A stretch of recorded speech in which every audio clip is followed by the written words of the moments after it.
empty the chamber on them. And how do you do that? We're 6 seconds, 20 feet, everything you got. Everything you got. Turn that shit up. Let's go. What is good? Welcome to the Scoop World Order late night edition. It is late night. It is technically Friday. It's late Thursday night. 49ers just beat the Seahawks. Wanted to get another thing in the can. Talk a little NIL with my man TJ Downing. Talk about some of these great commits we got. JJ Smith, Lincoln Kineholtz. We got some big time guys coming in. And obviously we got the Georgia Bulldogs. God, in 15 days. It'll be here before you know it. We're down to 2 weeks of prep, which seems crazy, but it's almost here. With that being said, as always, we appreciate you guys. Thank you guys so much that are joining us late night, unannounced. We're on. We're already getting a couple dozen people in the chat room. It's crazy, so I appreciate you guys. Any question you guys got, go ahead, tap it in there. Let's see what you guys got. Without further ado, bring in my boy, TJ Downing, former All-American guard. TJ, how are you tonight?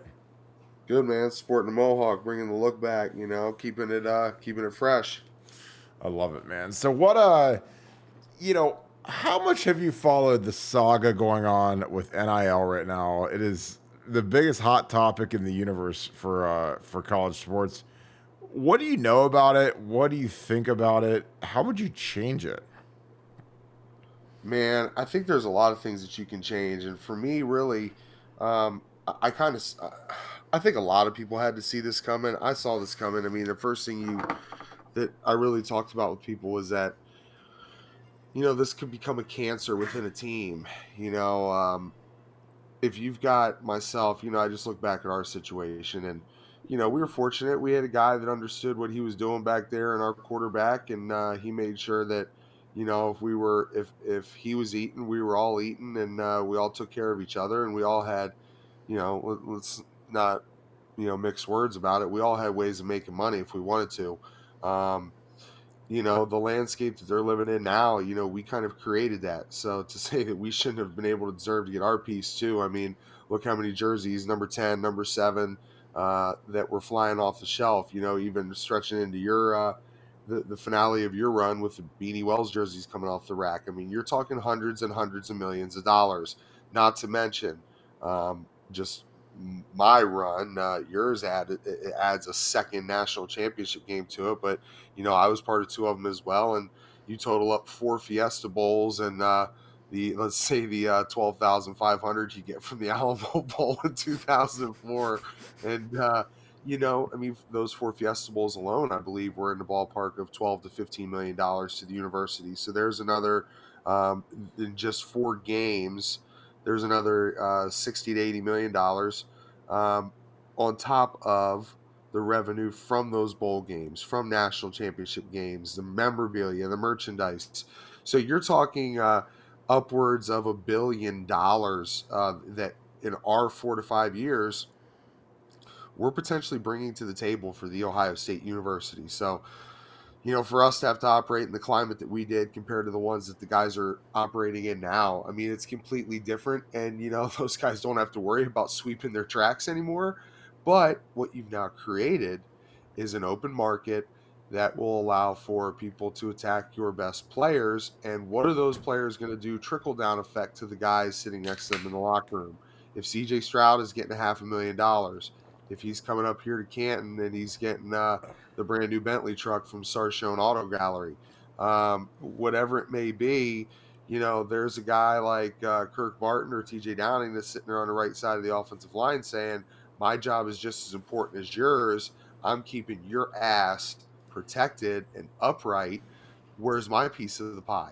You know, if the starting quarterback is getting 25 racks a game, and, you know, I mean, I've got somebody that's donating $2,500 to me, you know, there's a huge gap right there, right? And then how about taking a step further? If Kirk Barton is getting $7,500 in NIL money a game, and I'm only getting $3,500 in NIL money a game, you know, I've got a problem with that. You know, I mean, there's got to be a way to be able to balance things out on a team, and this is the part that you saw coming from the beginning. You know, what kind of cancer is that going to cause when it's basically free agency? You know, it's, hey, how much is your check? Here's how much my check is. and I'm the guy that's got to make sure that Kenny Awebama or Victor Abumeri isn't breathing down your neck, ready to rip that some gun off, and you're not throwing the football anymore, right? So if you don't got the horses in front of you to protect you, or you're not taking care of the horses in front of you to protect you, if those means are there, then you're going to run into a huge issue, right? Mm-hmm. Yeah, I think it's it's like how quickly do you want to expose these kids to the fair market economy? Because in the NFL, when I was on practice squad, the lowest guy on the totem pole, I was still making $200,000. So it's not like I was starving. It was like now, if you're the lowest guy on the totem pole at Ohio State, you're making zero.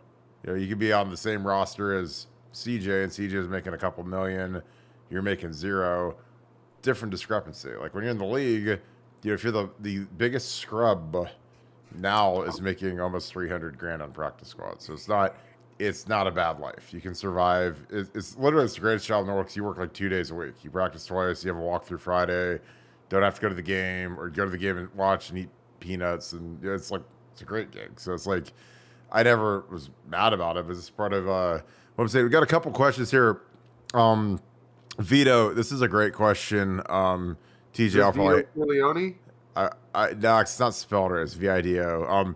He asks, where do you think the class of 23 will end up? Is currently fourth. I assume you're maybe looking at on three. Miami, the Hurricanes passed us today, getting Samson Okunloa in the class, which is not unexpected. They've got the top 2 tackles in America going to the Miami Hurricanes. Those guys both got paid handsomely. I think we could bounce in front of them because I do think we're going to get Mateo Uiagalelei. Really, really good discussion with someone who's very, very, very, very, very close to that recruitment. I think the Larry Johnson factor is very strong. I know Big Dave, he refers to Larry Johnson as Pastor Johnson. Big Dave used to be Larry. You remember Larry Johnson Jr. played for the Chiefs, played at Penn State in 02. Big Dave used to bodyguard for him. And that's Larry Johnson, who's our position coach at Ohio State, the D-line coach. That's his son. So the ties are really, really deep there. I think that having JT Tuimoloau be the Polynesian All-American defensive end, start as a freshman, and then you have Mateo Uiagalelei coming right after him. JT's going to be 3 and out. I think Mateo wants to be 3 and out. He can be 3 and out. That depth chart is wide ass open after he leaves or after JT leaves after next year. I feel really good about Mateo. I just don't think that SC, even though that's Mateo's boyhood dream school, from what Bill Greene told me, they're running 3rd now behind Oregon. I mean, I'm sure Oregon will back up the Brinks truck to try to get JT, but when Big Dave sees Nick Bosa and Joey Bosa and Chase Young and the litany of defensive ends. Yeah, exactly. The litany of defensive ends that Larry's put in the league. And that's just the recent Ohio State guys. That doesn't go back to Courtney Brown, Tamba Hali, Jimmy Kennedy, Michael Haynes. I mean, these are all first-round picks. Like, I'm just rattling out first-round picks because... Big Jimmy, dude. Yeah, people were scared of Jimmy. And then Big Rob Sims locked his ass down. Yeah, Jimmy's a big dude. So it was... okay, I appreciate... So Vito said he's short for David, so... appreciate you guys, man. You guys are up late. Dude, any questions? Who's my guy here? Jay Berg, Mr. J Lex. He's like, what did CJ's mom have to sign a permission slip for him to run the ball? That's pretty funny. I love Jay Berg said Kirk said you have skinny legs, TJ. Well, TJ knows that. I mean, he's on the he looks down at the shower and he's like, God, this is depressing every time he takes a shower. So he probably does wall sits while he's in the shower scrubbing his dingleberries. You still there? Or you don't some? There you go. Look at those things. They don't even fit on. They're so small I can't even see them on the screen because I don't have that wide angle. Yeah, Monster Tweety. They thought you do look like Monster Tweety from Looney Tunes. All right, this is some good stuff. Appreciate you, Vito. It's a great question. TJ, so the young guys that fall, or the guys that have been offered portal guys, they fall into the class of 23 by definition. Yes, I believe. I don't know if Honestly, I don't know how that works. I think it might be based on how many years of eligibility they have left. Okay. But I mean, I guess you could count them in the class of 23 if they got 1 year to go. Just consider it guys that could potentially be playing football and getting snaps for the Buckeyes next year, whether Yeah, it's a freshman or it's the exactly. guy coming in. I mean, how about these guys? These two guys that they've recently offered in the portal, Jeremiah Byers from UTEP. I mean, he's a dude that he's maybe a top 25 tackle in America last year or this year. Yeah, yeah. You know, I mean, Dylan Wade, he's a Tulsa guy. How about Coach Wilson leaving to go to Tulsa, and we're going ahead and we're offering one of his portal players. So I don't know. To me, I think when you're trying to replace potentially Paris and Dewan, um, and I believe Paris, he is not coming back. Correct? Is he declared? oh, I mean, he doesn't have to declare. He's gone. He's Everyone in gone. the universe knows So, he's gone. I mean, you're talking about potentially replacing both your starting tackles right there. I mean, that's not an easy gig to do.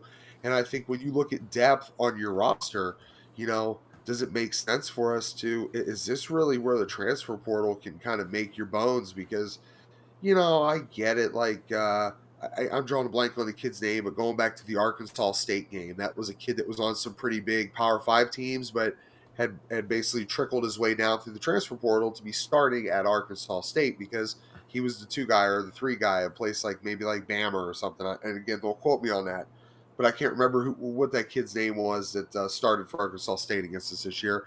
He had that happen for him, but I think where you really make the bones is with offensive linemen because you and I both know, Kirk. I mean, when you came out of Perry High School, you were not ready to start right away at the Ohio State University. When I came Oh, out of Glen Oak, in no way, shape, or form was I near ready to start for the Ohio State Buckeyes.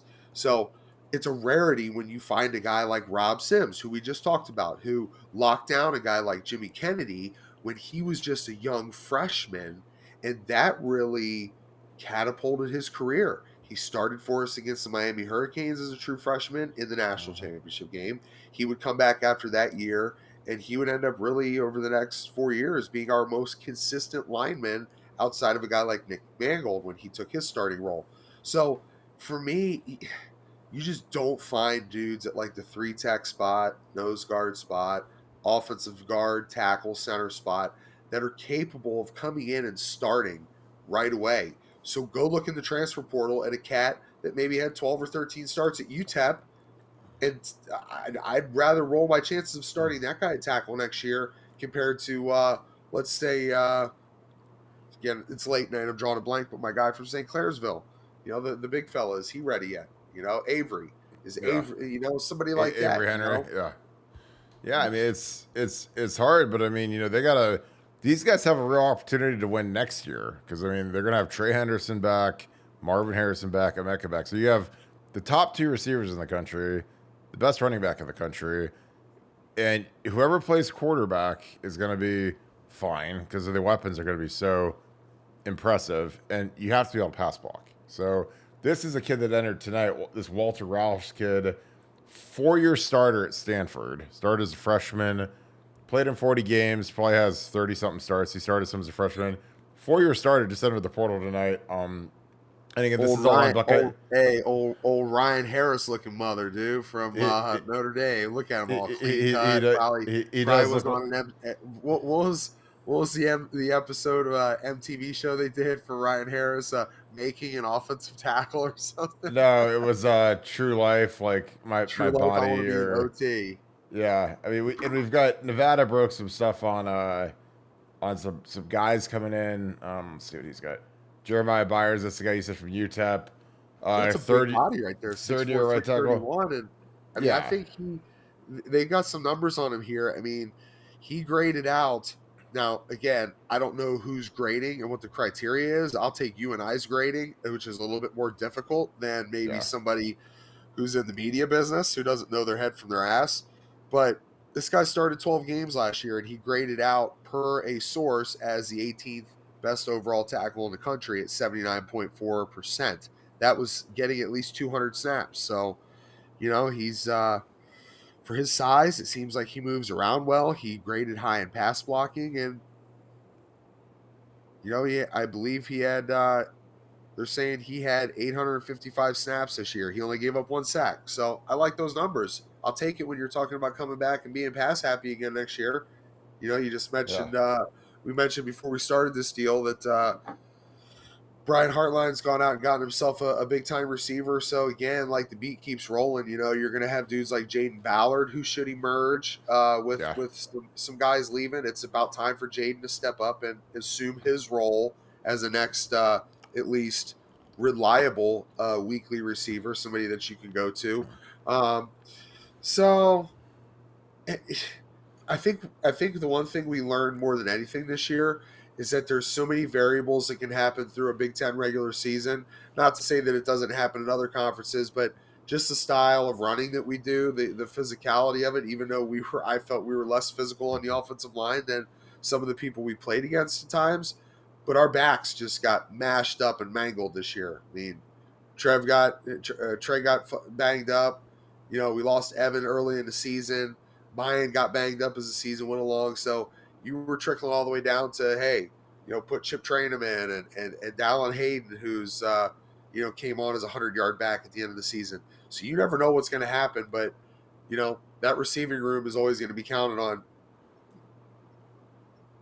Yeah, I totally agree. This is another guy that hit the portal visiting Ohio State. This AJ Cornelius. I mean, I just want him to come so we can call him Don Cornelius because that'd be a great name. Is he related to Don Cornelius? Or, hey, I would just call him Don Cornelius. So Don Cornelius is at Rhode Island. And like the hardest part is, so you know, you look at this grade, this 1 sack allowed, 91.1 PFF, but it's like you got to remember, like he plays at Rhode Island.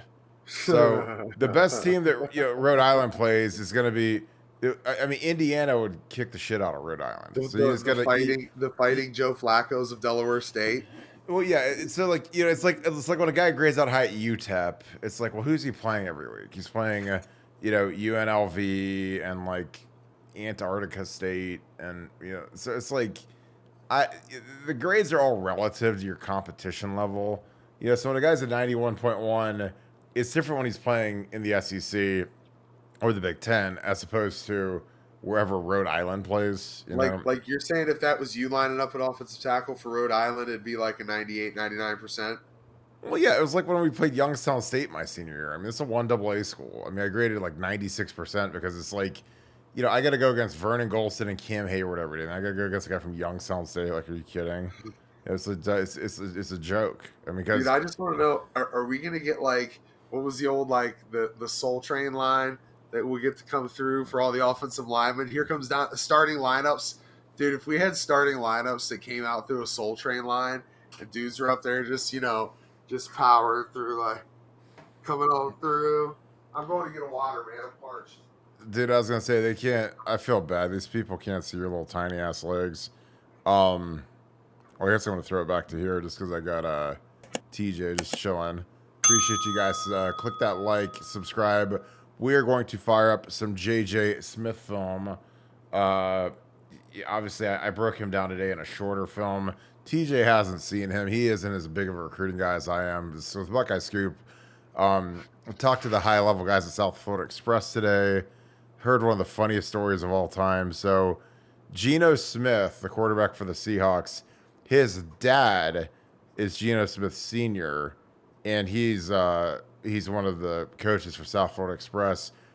And I was talking to their guys today about JJ and about Brandon Ennis and JoJo Trader, Mark Fletcher. Obviously, he decommitted. He's heading to Florida, it looks like. And Geno Smith's dad, I'm going to put this on the board because this is so funny, benched his own son in the fantasy football playoffs in favor of Justin Fields. Hey, if we came in, it was like, starting at guard, 6'4", 285 pounds from Glen Oak High School, hitting the line. You ain't 6'4". Sit down. Tyler Whaley closer to 6'4" than you are. 6'3.5" maybe on your best day. All right, Vito, starting quarterback for next year. I'm gonna go. I really want it to be Devin Brown. I think he's more talented than Kyle McCord. I think Kyle's probably going to get the first snap. Devin Brown's the guy that I've heard he's the deal. he's a fantastic athlete too. I like athletic quarterbacks. I think they're harder to defend, harder to go against. Who said they were in Vegas? We're winning 2 natties with Devin Brown. So if Quay's Fresh is saying that we're winning 2 natties with Devin Brown, does that mean that Devin Brown is going to be the next Heisman Trophy winner for Ohio State? Because well, I mean, if we beat Michigan the last few years, C.J. Stroud would have 2 Heismans. I mean, literally, like that game's had far-reaching implications, like because we couldn't beat that's those going to guys. be a nightmare. I mean, to me, I would. Oh my God. Like 30 years down the line, I mean, I still sit here and think that, almost, what are we, 15, 16 years down the line removed from when we lost to Florida. I mean, the repercussions from that game, the thing that you ultimately think about when you start to become older after this is all said and done. And I know that CJ took a lot of flack for some stuff he said in his post-game presser about, it's don't judge this team based off of this performance, or whatever the hell he said. It downgraded the fact that this is the most important game that you will ever play in your career. And right now, as you just mentioned, Kirk, it potentially just costs you back-to-back Heismans. And so that's something I think when you look 30, 40 years down the line that you're going to think about, because I sit back here and think that, at the time in 2006, going into that 2007 game with Florida, we had the opportunity at that point. We would have gone down as the greatest college football team in the history of college football, because we would have been the first team that would have ever started number 1 and preseason number 1, started number 1, went all the way through the regular season to win a national championship number 1. So essentially wire to wire. Nobody else had ever done that in college football history. That, to me, I think you're the best team in college football history. I mean, we'd at least been in the argument. We left that on the plate, and that sucks, right? Thinking back all these years, right? Well, I mean, like, here's the thing about Ohio State, and this is something that is hilarious. So, the Michigan game, they honored the 2012 team. I was a GA on that team. I know that team. I know every player on the team. I know that team very well. Our 06 team would have kicked the shit out of that team. I'm just telling you. Like, I mean, we didn't have the offense. We would have had to stop Braxton. We couldn't throw the ball real well.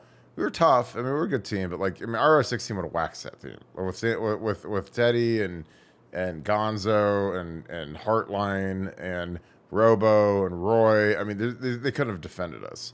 Not to mention our running game. But, we lost that Florida game. And did we have a 10-year reunion at the Horseshoe? No. Did we have a 15-year reunion at the Horseshoe? No. Like, I mean, they're never going to honor that team. And we won the Big Ten. But we lost. Let's also remember that was the first outright Big Ten championship that Ohio State had won since 1984.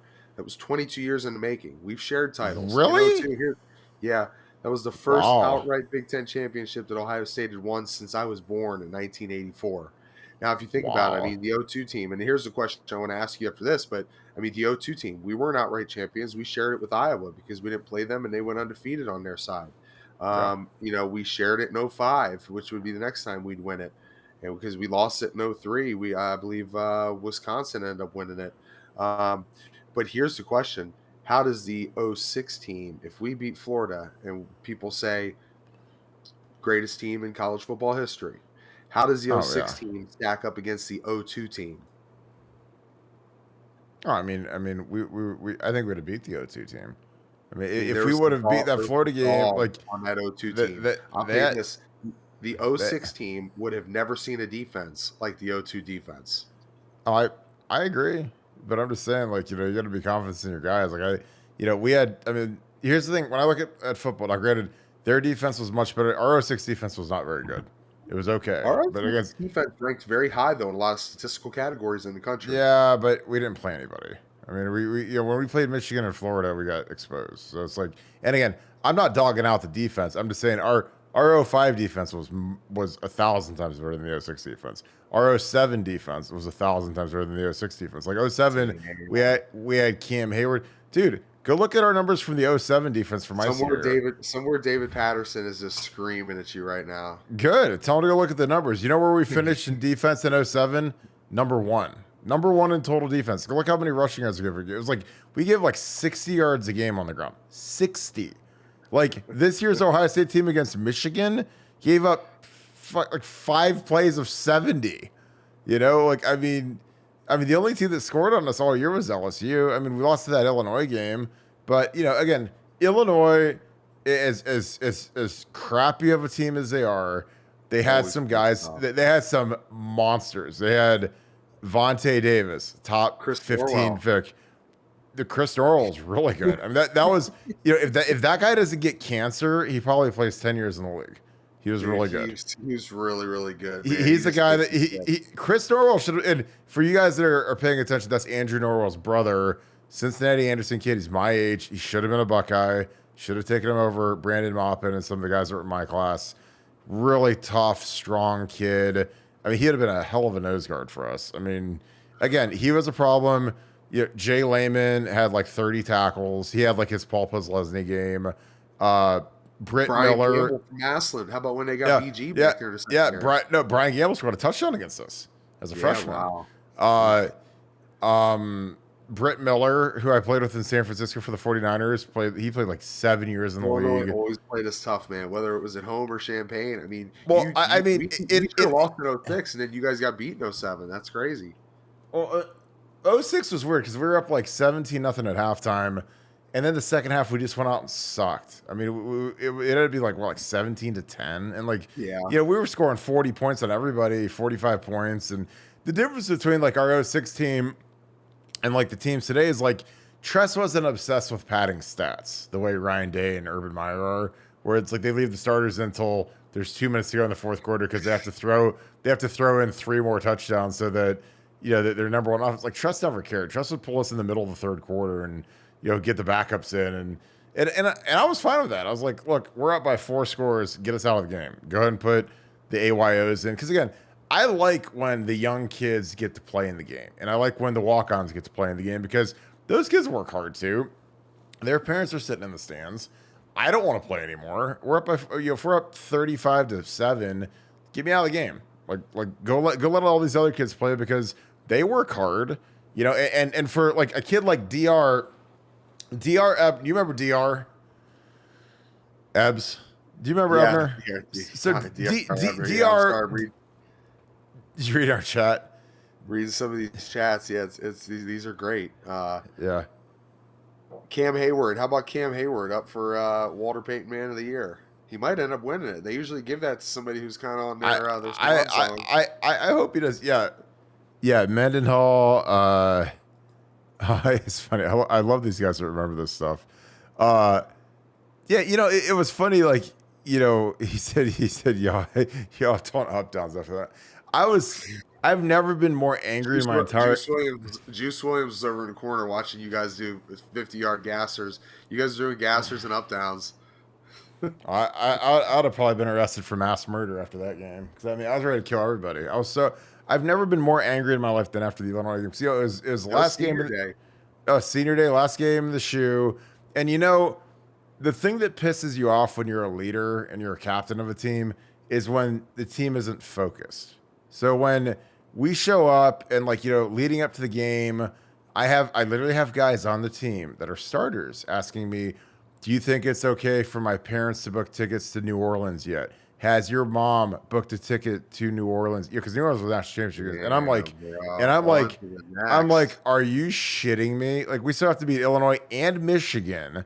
And I don't even, I never looked past the next game. I don't care who we're playing in 2 weeks or a month, or I don't look at scenarios. Because again, that's how you get beat. And we had too many guys doing that. And I was that next. I remember I wrote on the grease board in the Woody in the big meeting room because after the game, my mom's there, my sister's there, all my family's there because we had to do all the senior day bullshit. We had to go down there and give her the flower and take the photo. And I hate all of that. I hated it when I was a junior and they had to do it for you and Troy. I hated it when I was a senior because it's just I don't need all this extra bullshit emotion. I'm ready to go kill somebody.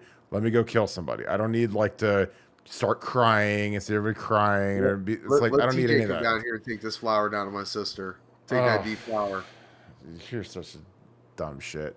But anyways, I don't know.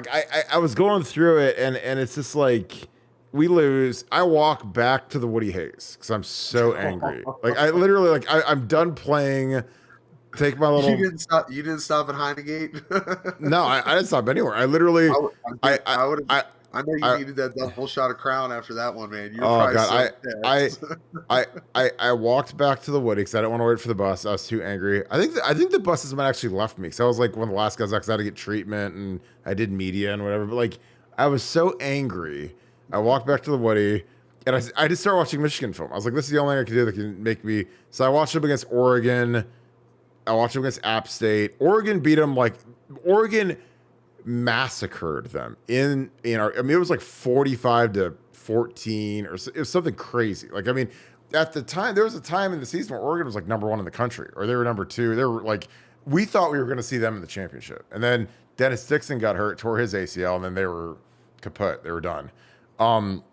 But I watched a ton of Michigan. I literally watched like till 3 or 4 in the morning. And I finally left the whack, I was so like beside myself and angry because I'm just like, I can't believe, like as a captain, I let that shit happen. Like I literally let like guys get that distracted. Because again, like most of the time when we lose, it's just because the team isn't focused and they don't play well. They don't play to the standard they need to play to. So like when we lose to Michigan and we take all these stupid penalties, stupid personal fouls, we don't execute a fake punt.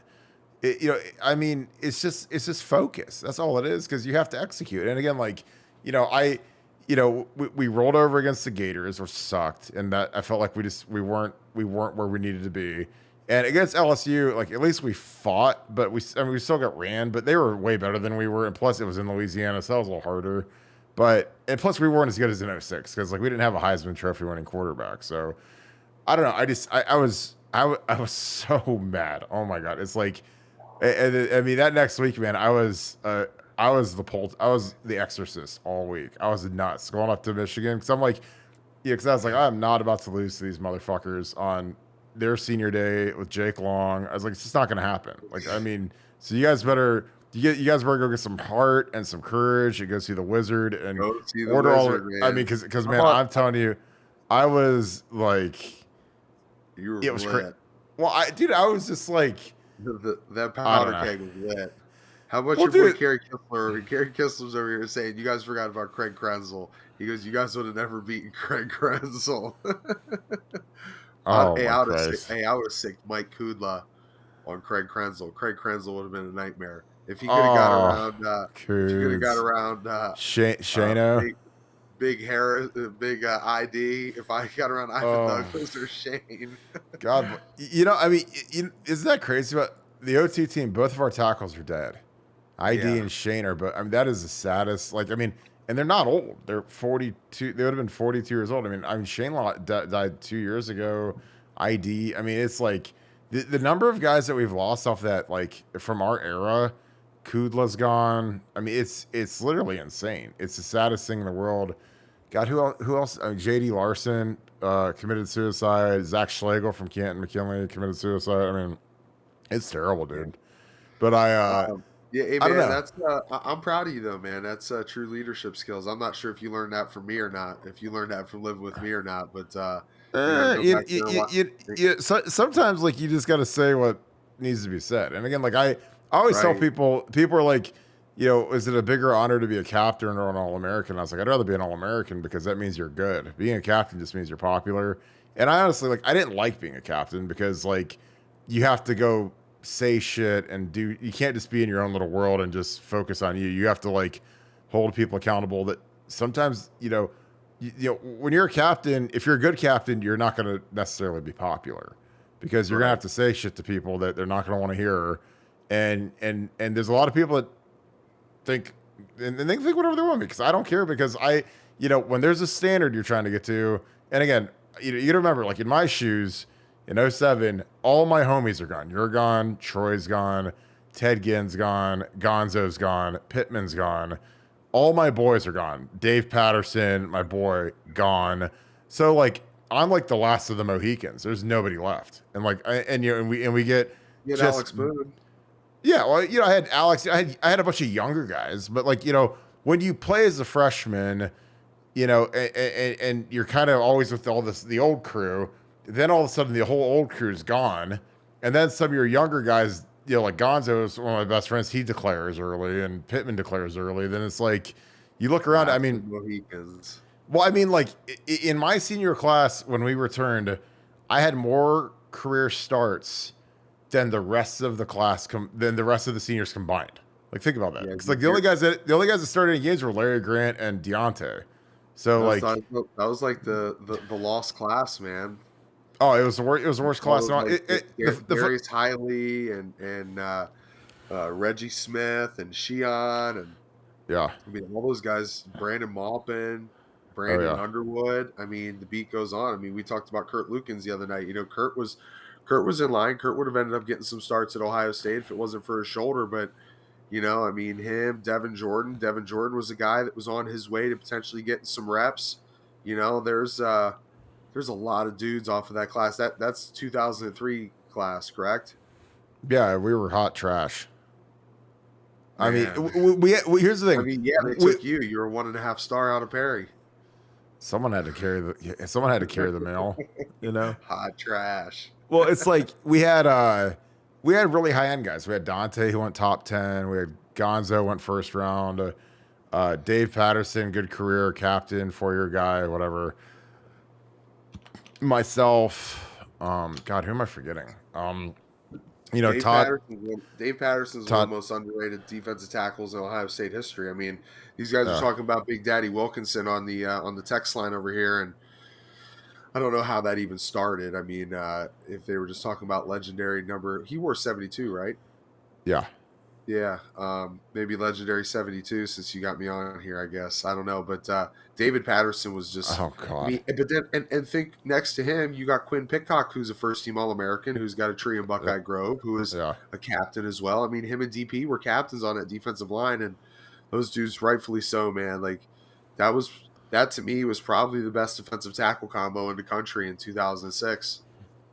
Well, and Quinn got his nipples pierced too, so never leave that out because he used to put tape on his like nipples before practice, and I was like, I don't know what I'm supposed to make of that when you're a grown ass man and you get your nipples pierced, but it is what Quinn it is. was a wild one, man. Quinn and I had some fun times, dude. We came in the same class together, and we liked a lot of the same things. Do you remember when he pissed on the thing at his speech before the 06 Michigan game? You have to remember that. I mean, he's at the captain's table, and they have like the little tub that you take the dirty dishes away in. And Quinn had this like paper mache Michigan logo made, and you know, there's like all these recruits in there because it was the biggest Ohio State game in history. It was a 1-2 Michigan game at home, and like the coaches all leave, and the 4 captains all talk, and most of them just say something stupid, like not much needs to be said.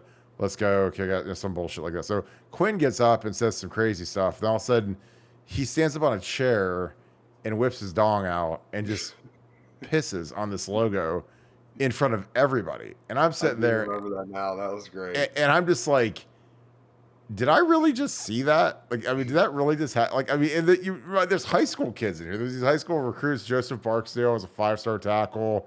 I mean, it was just. I'm like, am I in the Twilight Zone? It was like I was like, I don't know if that's supposed to motivate me somehow that you just urinated all over the logo like in front of 100 dudes. And I mean, credit to him, man. He didn't get stage fright. I mean, I would have been like, man, I'm not trying to have a bunch of dudes like it's like I don't know. It was weird. Max. Like I'm sitting there backed up. God. I'm sitting there backed up from all the Oxycontin I got in my system before the game. All the Pedialyte. This chat is unbelievable, guys. I appreciate you guys. Yeah, I know Big Daddy was 72. If Big Daddy would have gone against TJ, he'd have probably put him into orbit. Those little tiny ass legs. Big Daddy weighed about 350 and ran a 4.7. I would have hit him with the crab block. I'd have taken him 5 yards off the ball. Oh God! Maybe if you had thrown a donut back there or something. I don't know. Nipple pierced men die young, man. That's great. Jeez. Yeah, God. Quinn was crazy. I mean, I seen Quinn make one of the craziest plays ever in 2005. We were playing up there in Ann Arbor for a piece of the Big Ten title. Now, I just thought about that too. I mean, your loss to Illinois, that would have put you at back-to-back outright Big Ten champions. No. We still won the outright. You guys still share? we were outright in 07. You guys Yeah. still were outright even though you lost to Illinois Yep. because the rest of the Big Ten was just trash.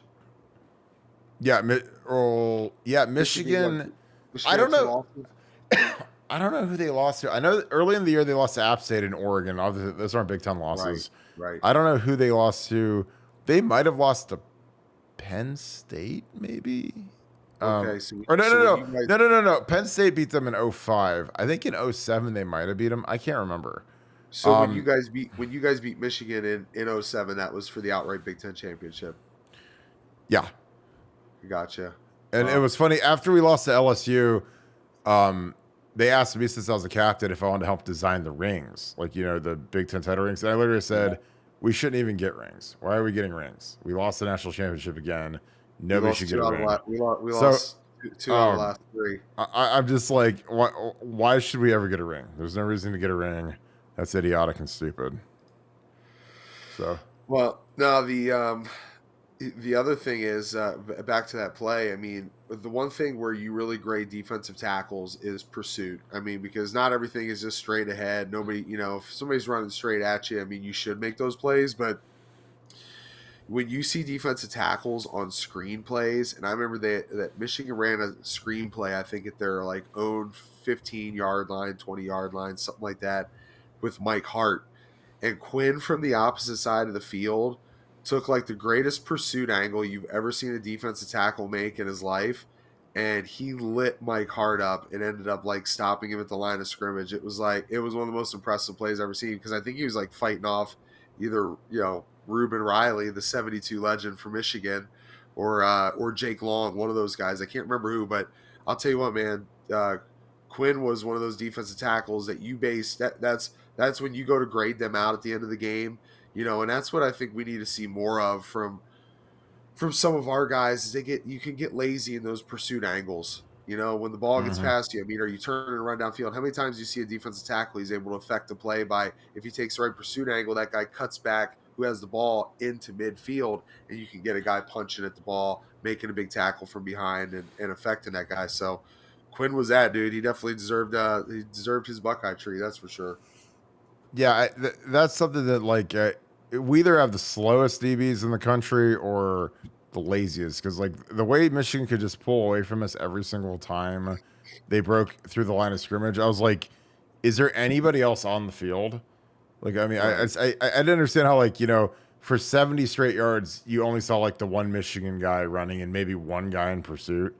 And I give Zach Harrison a lot of credit, because he catches a lot of flack on the boards, a lot of flack on the internet, but he was one of the guys who was actually busting it to get down there and try to tackle a guy. Because again, when you're in the heat of the game, even if a guy looks like he's pulling away and it's a wrap, you don't know if he's going to blow a hamstring.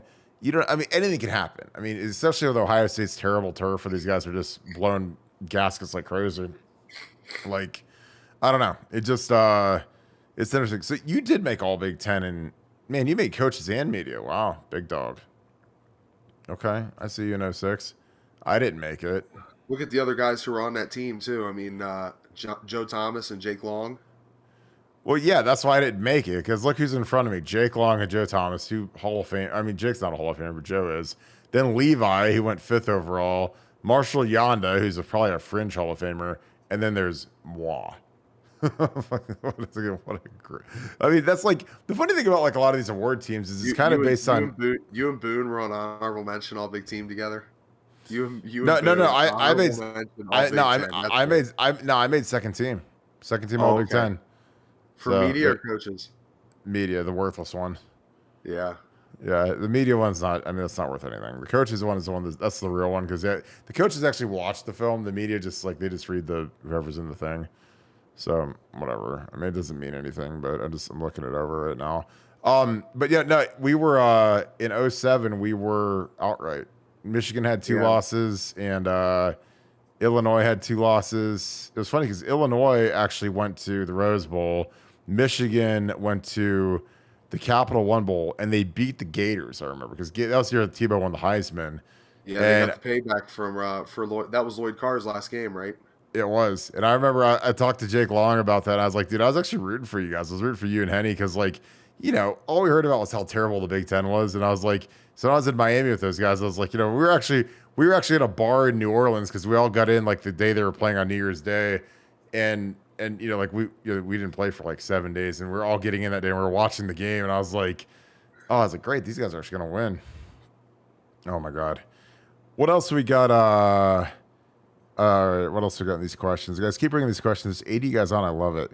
See, I love. So, Fred so, Crow says, so, I love so Trey Smith the, being Michigan. That's good the stuff. thing with NIL that we were talking about earlier, I mean, so Gene Smith has now come out and he's asking for assistance to be able to compete against other schools' NILs, or is he asking what is Gene Smith essentially asking for?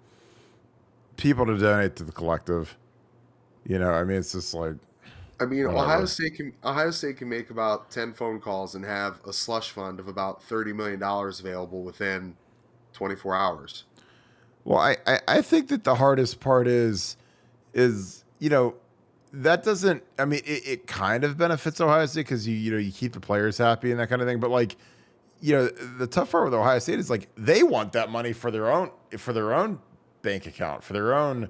Hey, Right. Because you got to understand, like, the Woody Hayes is one of the worst buildings in the Big Ten now, according to, they did a study based on how new are the football buildings around the Big Ten, how many upgrades have there been, what do they Because have? we just kept building around it instead of tearing it down and just building something brand new. Well, yeah, exactly. Like, I mean, they keep adding on to it, and they changed where. Yeah, I mean, God, the funny thing about you is like you weren't even here when they actually opened the new weight room up. You were gone. That was because '07 was the first year we had that in the water treadmill. Yeah, they were building it in '06 because our weight room was, Yeah, it's the end the zone and pit. the back 20-yard lines of the Yeah, indoor facility. that was amazing. That was literally the definition of working out on the yard. Yeah, literally, it's like you're in Pelican Bay. But the thing about the NIL thing is like when you're Ohio State, like if someone's gonna write a check for $5 million, do you want to give that to one of these NIL groups, or do you want to control it? Because if you control it, you can put it towards a new stadium, a new building, a new whatever. I'm gonna shift into the film room for you guys while TJ's gone. We're gonna watch a little bit of Lincoln Kienholz. I don't know if you guys are super familiar with him. He is our new quarterback commit. Again, I know the 2013 quarterback does not elicit a ton of excitement, just because we're getting Dylan Raiola. So I mean, most people assume that this kid will never play, but I mean, crazier things have happened. I mean, we saw what happened with Joe Burrow. This kid honestly reminds me of Joe Burrow because he's an ultra athlete. So, TJ, we're going to watch a little bit of Lincoln Kienholz. He's our new quarterback commit that we just got. He is from Pierre, South Dakota. He went to TF Riggs, which, I mean, if I think of TF, I think the fuck. I ain't going to say the Well, F I word. thought So I'm he not was from trying East to. Germany. Kleisenholzer. Kienholz. Kienholz. It was like my old friend Yana. The old boo thing. Maybe there's a Vito, relation. Vito, I think they're gonna renovate and add on to it instead of new construction. But I know that the people in the Woody Hayes are kind of pissed off because they've made a brand new building for wrestling, a new building. Like, I mean, TJ, I don't know when's the last time you were at the Woody, but they built where the Bigs used to be. It's all brand new. The Schumacher Center, Yeah. brand new lacrosse stadium. So all these sports that literally are big old mountains of red ink because they take them into the red every year, and they don't support the one team that keeps them in the black, which is football team, in terms of how it do. But I'm gonna just start playing some of this. So this is Lincoln Kienholz, kid from Pierre, South Dakota. We flipped him from Washington. And again, with Dylan Raiola, the number one player in the country, coming in, a lot of people aren't super excited about this kid, but he's the number 13th rated quarterback in the country. And again, with Ohio State's quarterback situation, I don't think Ryan Day's ever really settled there. Like, I think he's always going to try to bring in the next big thing. But this kid, and again, this is South Dakota ball, so this isn't really great football, but the kid's got tools. He's a super athlete. I mean, he's a great basketball player, great baseball player, a lot of tools. So. Seems like he keeps his feet active when he was rolling out of the pocket a lot, and he's keeping his eyes downfield. I mean, to be able to throw on a run like that is a big deal.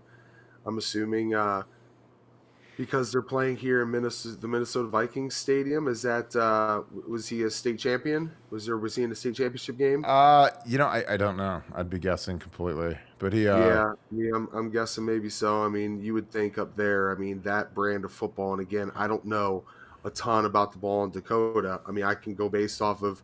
I remember playing against Chad Greenway when he was at Iowa, and I believe they only played like an 8-man football up there, right? yeah, So, it's obviously it seems like it's developed a little bit thus far, but I know there's a difference between obviously South and North what they're doing there. yeah, To me, I mean, if this kid's going to be a 5-star quarterback coming out of that area or whatever he is, 4-star, 5-star, and he's committed to Ohio State, I mean, there's got to be something that he's showing these coaches that they're like, damn, maybe he's not playing against high-end caliber competition in high school football like you would see in Florida, California, Texas, Ohio, PA, something like that. yeah. But I mean, clearly there's a live arm there. You can tell. I mean, I've counted 4 or 5 times already on this highlight tape where he's chucked it 50 plus yards in the air. Yeah, he's a crazy athlete. I mean, he could do between the legs dunks like Isaiah Ryder back in the old dunk contest. I mean, like again, he's super athletic. So his stats: South Dakota High School Player of the Year as a senior, threw for 3,422 yards, 46 touchdowns, 6 picks, 66.5 completion percentage, ran for 1,436 yards and 24 rushing TDs. Wow. And he also, and to boot, and I have no idea why this kid would ever play defense, added 12 tackles and four interceptions on defense. So it's like, I couldn't imagine why this guy would ever play defense when he's that prolific on offense. But small ball football, and he's easily the best guy on the field everywhere he steps on. So, Shoot, I'll take Drew. I'll take Drew DeShields from West Branch. why is he a two-way guy? No, he's committed to Kent State though. He was committed to Eastern Illinois. He's not committed to Kent State. And tell you what, I mean, I want to know who the 6 guys are that intercepted this dude. If they were off his receiver, if they were tips, or if they were bad balls. But I think that to me, I mean, those would be the first 6 plays that I'd like to see. Are the 6 interceptions that he threw? Yeah. No, I agree. I think he's like I said, he's a good athlete. He's got, and again, Ryan Day, they biffed a kid, Brock Glanek. He then ended up going to Florida State, who was committed to Ohio State. They ditched him, basically said thanks but no thanks. That kid went to Florida State, and to upgrade to this kid, and I like it. Like again, I love if there's one key to my heart right here. I'm gonna get the old straighter out. When you see this, and this is my biggest pet peeve with CJ Stroud, drives me absolutely insane. When you see, this is what I call the free money. So the pocket is decent. You got your guy running off here, guy here. I mean, these guys are all back in their zones. Like, look at this. I call this all free money. This is free money right there. So you go make a guy miss, and all of a sudden, and now this is ridiculous. I mean, he just got, if you just get 6 yards and you make it second and, I can't tell what the chains are at or what the number is, what down it is. But if he gets inside past the 30, I mean, he's making it 2nd and 4, 2nd and 3. Yeah, like right here, if you just slide, and all of a sudden, you're here, and all of a sudden it's 2nd and 4. That's a whole different world than 2nd and 10. And I know that doesn't seem like a lot to people, but it's just when you're playing the Georgia Bulldogs, man. Our guys puts the defense in an entire different predicament. Yeah. I mean, and again, like it's, when you're a pass rushers dream of guys like CJ Stroud that just sit in the pocket and they don't move. And they're just, because they know right where they're going to be at. They can do a pass rush move. And if they get to that spot, because they know where the spot's every time, it's their dream. Guy like this who can move around, run a little bit. I mean, and again, like these are, good throws. He's a competitor. And again, this kid may never see the field at Ohio State, but neither might, Kyle McCord or Devin Brown, because we got guys that, the way Ryan recruits and the way that there's the portal and the way that there's movement. I mean, we could see anybody at quarterback with the way we do it. I mean, we had Quinn Ewers reclassify. We brought in Justin Fields. I mean, Ryan. we had parade All-Americans sit the bench when we were there. Oh, absolutely. Well, like, and like, again, like, I know this is bad ball. This is, South Dakota ball, but like, this is, and again, I'm not advocating quarterback run because I know Ryan Day hates running the quarterback. So I was protecting him running through the heart of the defense. Well, I mean, like, literally, like, I mean, now obviously this is Mark Pantoni playing nose guard here, just driven into oblivion by guys that are bigger than him. But it's like, so this isn't a real look that you're ever going to see in the Big Ten. But you see the kind of stress it puts on the defense because he doesn't get touched. Quinn Pitcock was playing too many video games there on that play. Oh my god! I remember Olin Cruz talked to me about that. He's like, "What happened to your boy Pitcock?" And I was like, "Dude, I don't know. It's I don't know. He was watching the film, getting ready to play the Colts in 2008 when I was a rookie, and I made the team. We're getting ready to play the Colts, and he's like, "What happened to your boy Pitcock? He's not on the team anymore." And he just finished his rookie year, and Olin was like, "He's really good," and I was like, "Dude, I have no idea." Because I talked to Gonzo, and I was like, "Hey, how's camp going for you guys?" And he's like, "Yeah, it's going good, but like, Quinn just like quit. He's like disappeared. He stopped showing up." And I'm like, "You're telling me he stopped showing up when he's a third round? Like, if you're a third round pick in the NFL, you're guaranteed to be on the team for 4 years. Like, you're not going to get cut as long as you're not just god awful. Like, they're going to keep you. They're going to pay you your bonus." Pick in Arizona my year I was there. Who was it? Buster Davis, linebacker from Florida. No shit. The former Buckeye recruit. He got cut. Buster Davis. I mean, you have to be a total idiot to get cut. If you're before the 5th round and you get cut by an NFL team, you're an absolute total idiot. Not to mention, I mean, you're getting your check on Monday is pretty substantial for that. 3rd round and above, you're getting a substantial check plus signing bonus. Well, yeah, I mean, your bonus in the 3rd round, you're probably making $500,000-600,000. I bet nowadays it's probably over $1 million because it goes up every year. So and that was the old CBA too. That was like crazy money. I remember when in 2009 I was in Detroit with Stafford. I mean, he signed for like $60 million as the number 1 pick. So he can get a little cheese on his Whopper if he wants to. Look at this. It's like Vince Gliotta. Oh, my guy, Vinny G. Vinny G. That's my boy, man. Look at this cat. You talk about a little extra cheese on the Whopper. I mean, damn, dude, this dude does have some athleticism. This dude is making a health call here. I don't know if this is sped up because, like, look at these guys on the sideline. I mean, how I'd recruit these guys. Watch these guys. Holy cow! Look at that coach. He's in Dockers going that fast. So wait, is this guy going to get it? No, not going to get him under pursuit on. Dang, that was a hell of a run right there. Now this guy. I mean, I don't know who he reminds me of, but I mean, he's a guy. He ain't scared. That's for one thing. He's played against John Moxon and West Kane and Coyotes. Yeah, I'm saying, man. Jeez, man. I mean, Johnny Moxon.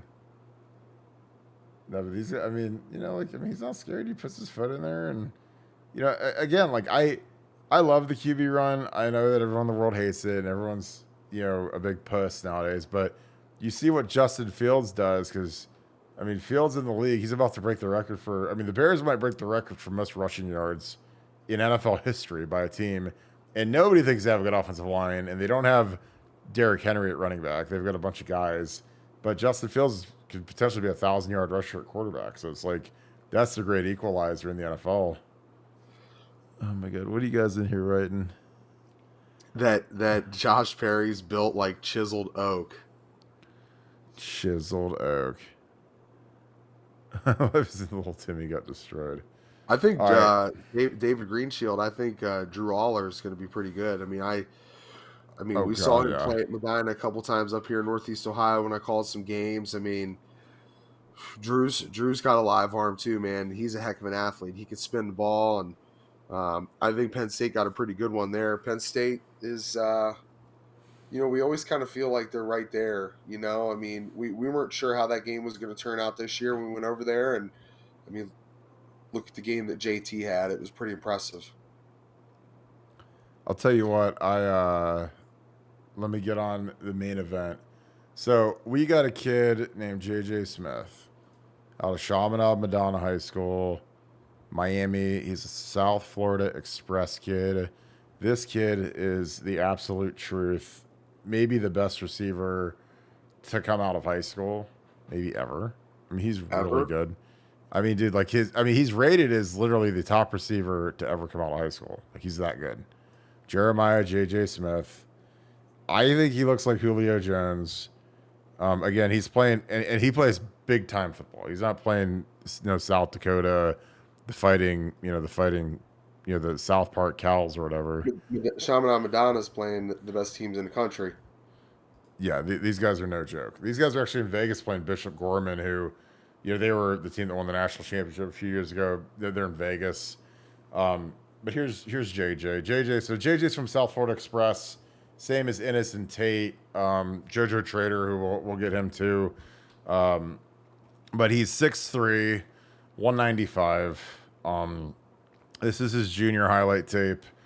Again, he's just an impossible cover. He's super lengthy, super long, super polished, physical as hell. I mean, you see a photo of this kid, and he looks like he's a college player.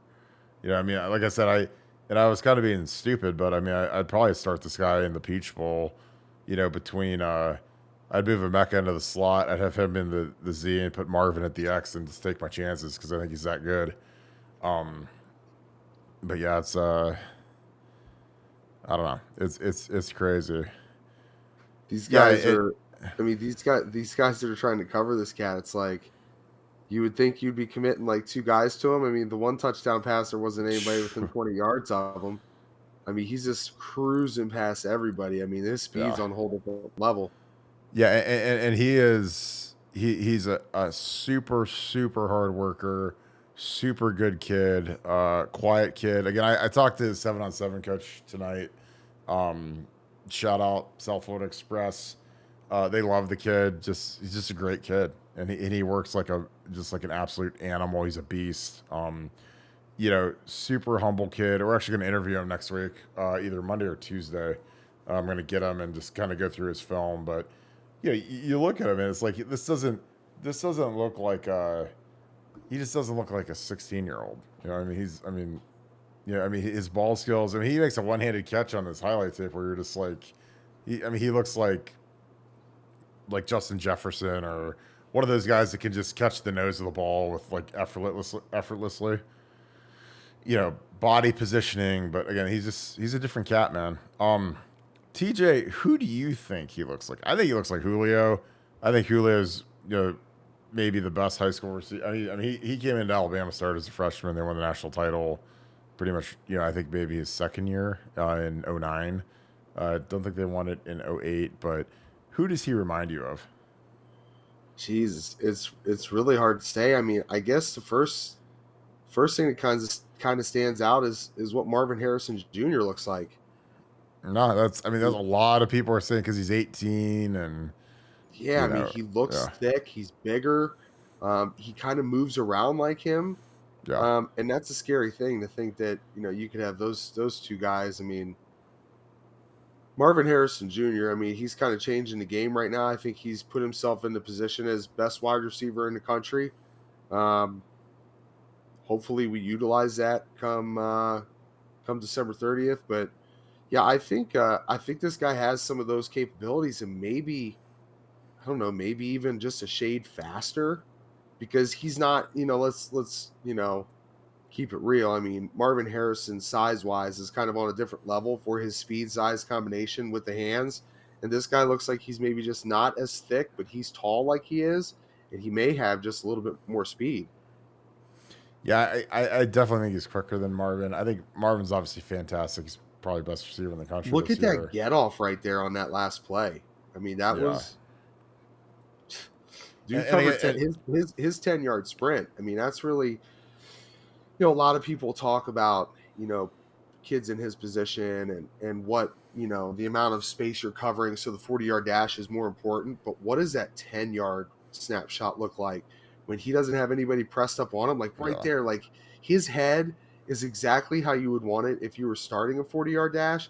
It's like it's shooting out through a box that's like 5 yards out in front of him. Look at that forward lean. It's He's at the funny, like, 30. yeah, When he hits the 25-yard line, his body is almost it's parallel to the yeah. line. I mean, that forward drive right there, there's no Holy shit. DBs that are going to be able to stay in front of that.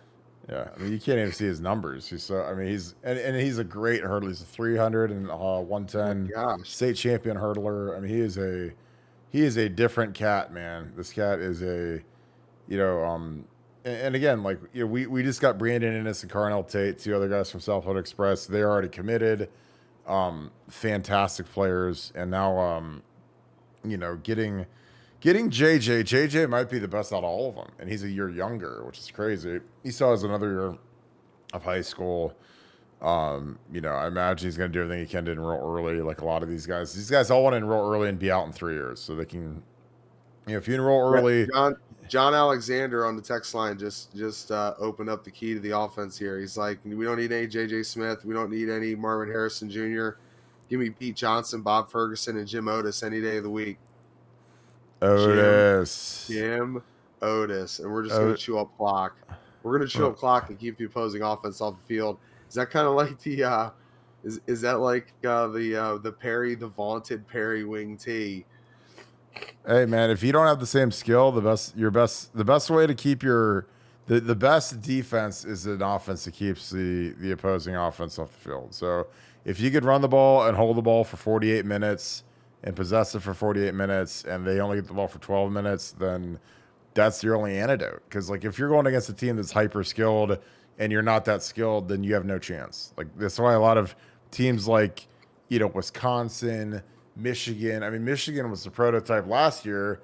They didn't really do as much this year because they had so many quick hitters where they want one play for 75 yards. But in 2021, it was ground and pound, beat the tar out of Ohio State, hold the ball, keep the skill guys watching. Because I mean, last year we were better on offense last year when we had Garrett and we had Olave and Jackson. I mean, Jackson Smith and Jigba was healthy. So I mean, every time we broke the huddle, we had Garrett, Olave, Jackson Smith, and Jigba, and then you're rotating in Marvin Harrison and Emeka Buka. And the O-line was better last year. The skill guys were better last year. The running backs were better last year because Trey Henderson was healthy, and he was a 1,700-yard back, whatever it was.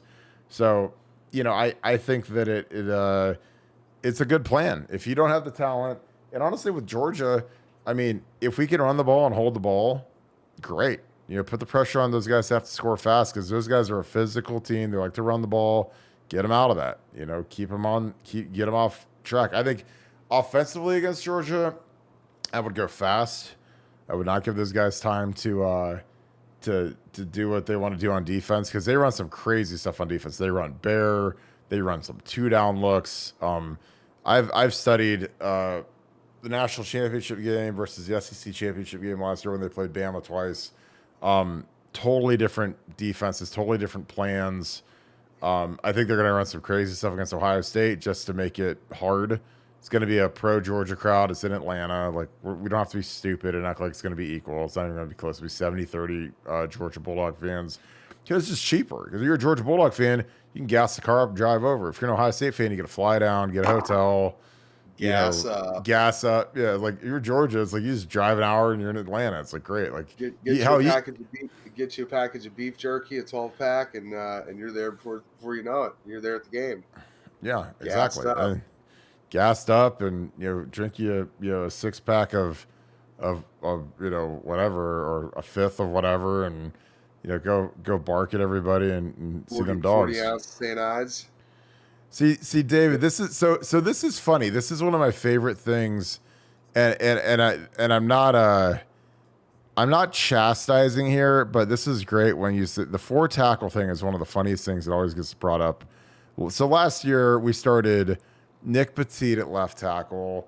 We moved Thayer into left guard. Then we played Luke Whippler at center, and then we played Parrish Johnson at right guard, and we played DeWand at right tackle.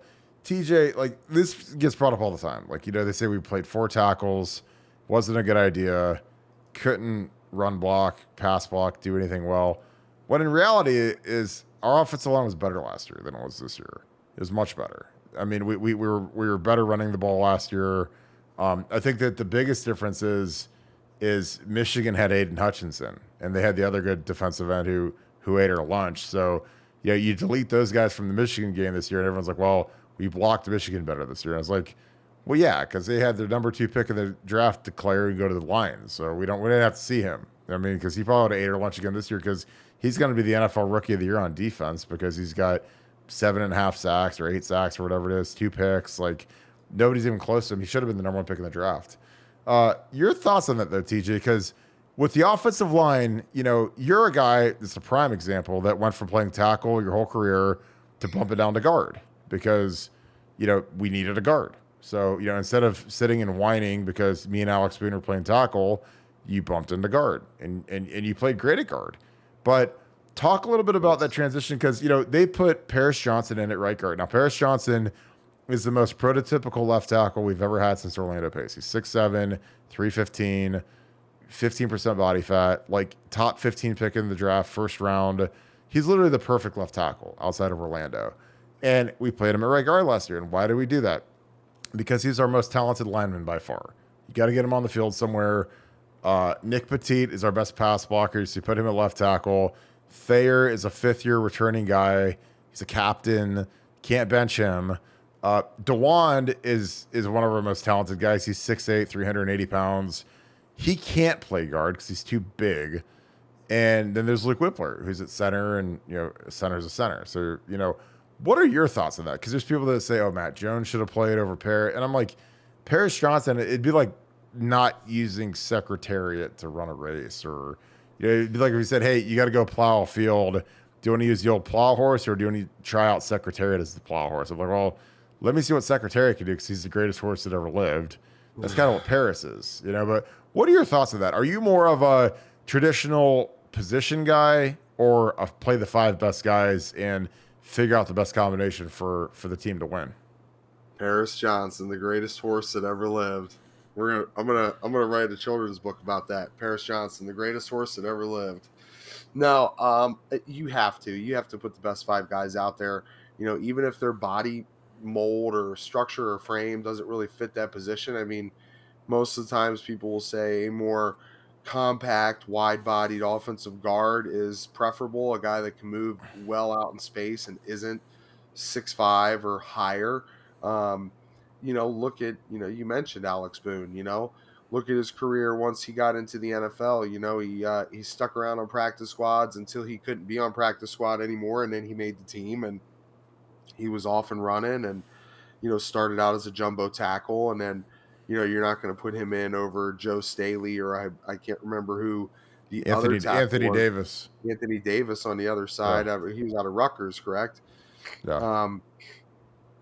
So where's the next logical spot? Put him at offensive guard. You got Iupati on one side, and you put Alex in there at the other side, and Iupati's body is more suited as an offensive guard.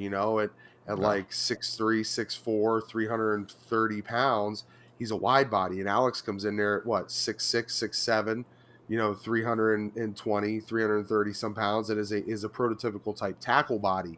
So I think when you look at putting your best guys out there on the field, it just gives you a chance to, maybe have a better gel. You're going to have more guys out there, to be able to utilize their skill set, whether Thayer Munford coming out of an offensive guard set against a 3 technique is as good as Thayer Munford coming out of a left tackle or a right tackle set going against a wide edge defensive end where you could just kind of body that guy up and push him towards the sideline. I don't know what works best, but I think it did, as you mentioned, work better last year. I like the way the offensive line looked last year better. I like the physicality of the offensive line last year. I still prefer Thayer Munford at right tackle over DeWan Jones. But I think you were just looking to get somebody who could actually block out the sun by putting DeWan Jones out there. He's got great footwork for a big guy. I think he took a step backwards this year. I know he's still getting a lot of praise and a lot of love and will go, fairly high in the draft, but I'm still not 100% sold on him and some things that I've seen. And, and that's just me being overly critical because I know those positions well enough to do that. But, just because you're big and you can literally block out 2 gaps because your body is and your size is that big, doesn't mean you're a great offensive lineman. There's still a lot of things that make you great, the technique things, the fundamental things, the leverage and the pad level with which you play. So I think it was out of necessity last year to say, hey, listen, let's get our 5 best guys out there. Who's our number 6 guy if somebody goes down, and then we rotate around. And I think it made sense also to be able to get Luke in there at the right time for his career to kind of start and take off. And it's going in the right direction for him at the center spot now too. So maybe this year, obviously we had to pop Paris out there. He's, as you said, prototypical tackle body. And then who are your best 2 guards to fit in? And, nothing against the offensive guard spot, but when you look at the game of football, from top to bottom, it's probably the easiest position to put somebody in. And that's, if you're worried about their skill set or getting exposed, you can put them between a good center and a good tackle, and there's not a whole lot of room for error other than, let's say, a bull rush up the middle on a pass play. So those are things to me that you have to figure out a way to eliminate if you're going to have a pass game, pocket stuff. But then, as we know, Kirk, if you're having trouble taking on a bull rush, move to some slide protection stuff. Again, you can constantly find ways to help your guys, not leave them isolated in certain positions where they can get exposed. Well, and my thing is, and something that's my biggest pet peeve in all of coaching and all of football, is when there's a guy who clearly is struggling in his matchup, no matter who it could be a great defensive end, a great defensive tackle, and you just don't help him. Because there's ways to help anybody. Like if you're going against Aaron Donald and I'm going against some schmo or some fish, like they need to help you. Like I don't need help. It's like, or if I'm going against Mario Williams and you're going against some schmo, like I need help. It's like if there's a guy who's just that damn good, it's like I watch Aaron Donald dominate. I watch, Nick Bosa tonight, dominate. And I'm like, why would you ever leave a rookie left tackle on an edge against Nick Bosa without chipping? I chip on every play. I chip, I'd cut, I'd do every nasty dirty thing you can do to make him not want to play anymore. And screw it. This is a great question, B Mott. 2023 recruiting class. Who's a sleeper? So I would assume a sleeper is I love Jason Moore, the D tackle out of DeMatha Catholic. I think he's unbelievable. I think he's really underrated. Another guy I love is Jelani Thurman. Jelani Thurman is as talented of a tight end as we've ever had. I'm actually going to pull his highlights up. TJ, I don't know how closely you follow recruiting. I know you probably saw Arvell Reese and Bryce West last week.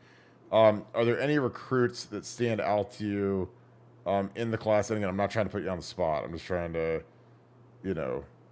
see. But I'll show you some. Alongside Arvell Reese, on that Glenville team, you've got a handful of other guys that are starting to get some big time offers, and one of them being a cornerback. And I know that that's a position that we've really kind of circled here and said, are we doing the right things? Are we capable of stopping people when we need to? Are we able to cover down when we play a team like Georgia or an SEC Power? Are we able to come up and tackle in the second half of a Michigan football game to keep ourselves in the thick of it and being able to get a W? We did not do that a few weeks back. Hopefully the latter we're able to accomplish against Georgia in the college football playoff. But a guy like Bryce West, who has, I believe, over 25 offers, Georgia and Ohio State being 2 of them. I believe Bama has also offered him as well. Arvell Reese, I think, is going to come down, and he will make an impact somewhere throughout his career just because he's got the ability to go sideline to sideline, step up and play the run. He's equally adept at covering. So I know that's a position that we've looked at here in the past as saying, whatever you may call it, the jack, a rover. There's a ton of different names out there. A spur, whatever it may be. A hybrid type linebacker is what I call it. A guy that can play the run equally as well as cover the pass. So you have to have a guy out there that doesn't look like Tough Borland trying to cover down on an Alabama wide receiver. Give me a guy like Arvell Reese who's got the athletic ability to stay with, let's say, a slot guy for or a slot guy or a really nice tight end or a nice four spot receiver, are you going to be able to cover down in a situation if you get that matchup? Bryce West totally impressed me. He can lock down the best receiver on the field. Not to say that the team they beat in the state championship from Wyoming, Cincinnati, that they had a receiver that needed to be garnered as a lockdown guy. They had a couple nice dudes. They had trouble getting them the football, but Bryce West, I think, is a dude that can come in there and compete right away. We've seen Cleveland Glenville talent come in right away, whether it was Teddy G, whoever it may have been. Cardale waited his turn. Troy Smith got his, when he pulled his number. We all know the career that Dante Whitner had, was one of the best ever to play safety at Ohio State and in the league. I think Bryce West is a guy that you want to get in there because you can never have enough good DBs, especially DBs that are tough, that know how to play a Cleveland style of football, inner city style football, public school style football, that will come up, smash you in the mouth, but can also cover you 50 yards downfield. I think Bryce West is a guy that can do that. Now, he fits into the 2024 class, but those are guys, I think when you look at the 2023 class, you've got to start to key in on guys that aren't going to get exposed in the secondary. And a gentleman, his name's Clint Scroggs, a play-by-play guy in the area up here, a guy that I've looked up to and has kind of mentored me into business for a few years. He posed a question to me the other day that, can you recruit attitude and toughness? For me, I think that's something when you go into a young man's living room or you go into the weight room or the high school and talk to that guy, sometimes you can see it right away, but sometimes you don't know if that guy's got that it factor inside of him, that attitude, that nastiness that's going to come out. And when the baddest alpha males and dogs are on the field, is he going to step up and bark the loudest? And that's really hard to say nowadays because I don't think there's as many kids that are cut like that. But when you're trying to recruit, there's got to be an element of, okay, am I recruiting a guy that's just technically sound? He's a technician. Am I recruiting a guy just based off of his size and speed, or am I recruiting this guy because you know what? He's going to be a great locker room dude. He's going to be a guy that on the field, he's going to be a vocal leader. He's going to be a guy that maybe when we're down by one or two scores, has the type of voice and ability to get guys locked in and get refocused. Recruiting, attitude, and toughness, that's a skill set in its own right. I totally agree. So you guys that are watching this on YouTube right now, this is Jelani Thurman, number 2 tight end in the country, rated as a 4-star. I'd give him a 5th star. Fairborn, Georgia, Langston Hughes High School. His dad was Odell Thurman. Played a short time for the Bengals. Was, a guy that would have been a multiple-time Pro Bowler. Got a little sideways with some drug testing stuff, but his son is an absolute dog. So I love this tunnel screen concept and it's interesting because Kevin Wilson's leaving, and I think we featured the tight ends more this year than at any point in the history of Ohio State football. But Jelani is probably the most athletic tight end that I think we've recruited, maybe since Louis Irizarry. But we just don't have guys that are built like this. And he's a really, really good defensive end too. But great hands. Like, here's a pancake. I mean, just like a nasty disposition for a tight end. Like, this is a kid that he could contend to play next year, especially if Cade declares for the draft. Mitch Rossi's gone. He's a guy, great hands. Obviously, you can always get tighter on the routes. I think every guy can always get a little tighter on the routes coming into the college level. But I love this kid. He's my sleeper. Big time guy. Yeah, and RIP Coach Leach. I see a lot of that. We had another guy, speaking again of the 2024 class, another guy off of that Glenville team, a tight end / defensive end that I believe Ohio State has offered as well, Demarion Witten. Really nice frame. Stepped in, actually, really probably could have been considered the player of the game in that state championship for Glenville. He had really never taken a whole lot of defensive end snaps throughout the year. They didn't have to, just based off of, the schedule they play, going against teams like Collinwood and some other teams up there that they're just going to manhandle. But Demarion, he stepped in there at defensive end that night in the state championship game for really the first time as a two-way starter all year. and had 3 or 4 tackles for loss, had a couple pressures, had a really nice game, and then caught like 250+ yard balls in the game on offense as well. So another guy, if you're kind of looking down the road just a little bit, 2024, along with Bryce West off of that Glenville team, and then Arvell Reese, who will get on campus next year. Look at Demarion Witten as well. He's a really nice 6'6", about 225-pound frame guy, tight end / defensive end. Yeah, and again, I'm just circling. I love this kid. Like he is a nasty point of attack guy. Again, like a lot of tight ends don't want to do this kind of stuff, but he gets his hands on guys, man. Base he's got on him there. He's working a hell of a little base. I mean, look where this guy ends up. Just clobbering him. It's a double team, but still, a lot of guys don't want to do. They don't want to do that dirty work. Where's this tackle that's playing next to him going? I like him as well. No, I know this big time ball in Georgia, but the third passing option. Got another super chat. Appreciate you for that.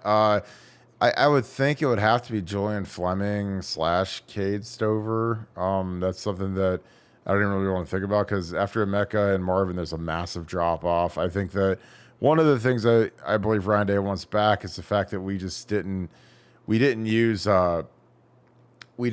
Marvin enough in the red zone, and we had 15 snaps down in the red zone. He didn't get a single target, which is almost insane to me, given the fact that he's the perfect red zone option, being 6'4", high, one of the best set of hands we've ever had in the history of Ohio State. And you think that the red zone offense would run through Marvin, and instead he's just a decoy. Which again, that's Ryan Day's. He's got great concepts, but I don't understand that one. Sometimes I think guys out guru themselves. But yeah. Yeah, I'm looking at a couple comments coming through here again. Yisker LG, he said, and this makes some sense here. Maybe Paris Johnson needs to come back and get just a little bit more work, get polished up just a little bit more. And I mean, does that elevate you into being a top 5 pick?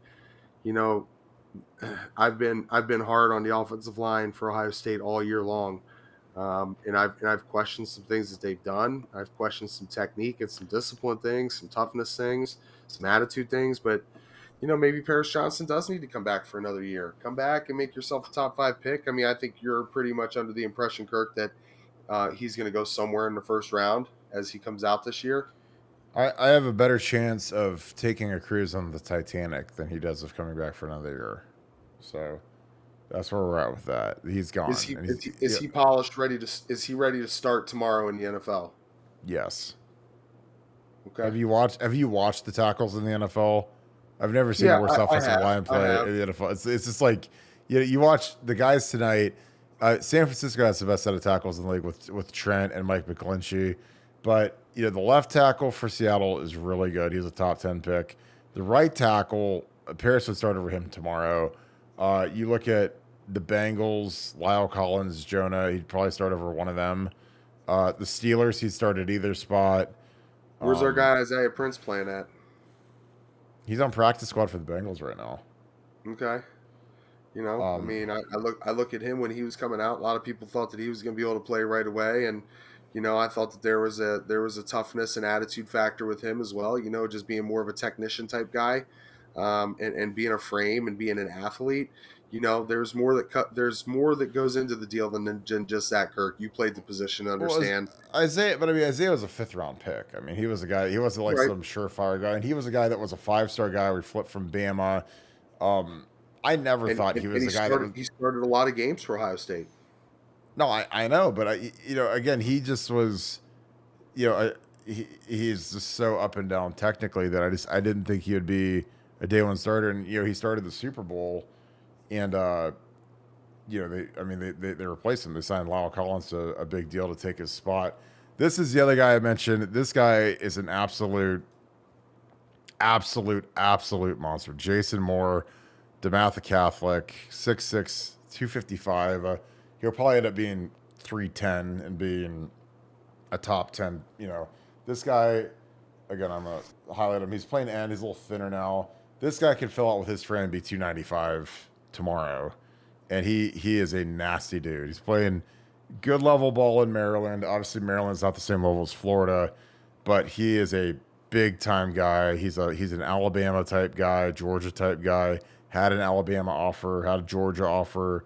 You know, there's like kind of tiers. Like when the big dogs go on guys, when Georgia and Bama and Clemson go, it's a different level than when we beat Penn State or Notre Dame, or you know, when the big dogs truly go on a guy and we went on that, especially for these big guys, big time. But this is the other guy. Again, what's a sleeper? I don't know. He's the number 8 rated D lineman in the country, so that's not really much of a sleeper.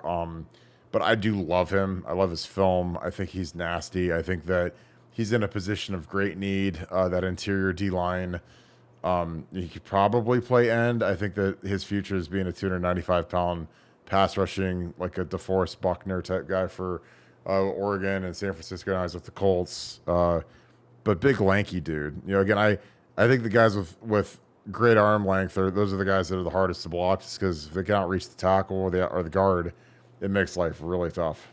I mean, look at Doug Worthington when he came in for us at Ohio State. Doug Worthington was, you know, he was long, he was lean, his arms were just, I mean, he presented such a challenge at defensive end. And then, you know as well as I do, Kirk, when you get on that eat, live, breathe football 24/7 when you get on campus in college, which is way different than what you go through when you're in high school, because you still got to worry about school. You've still got some other influences of friends outside of that. And then you've got guys who might be a 3-sport athlete, 2-sport athlete that takes some of your time away. This is a dude right here that when he gets on campus under Coach Mick, you know, he could put on 20 to 25 pounds really, really quick. And then you put him down at a defensive tackle spot working against an offensive guard who might have shorter arms.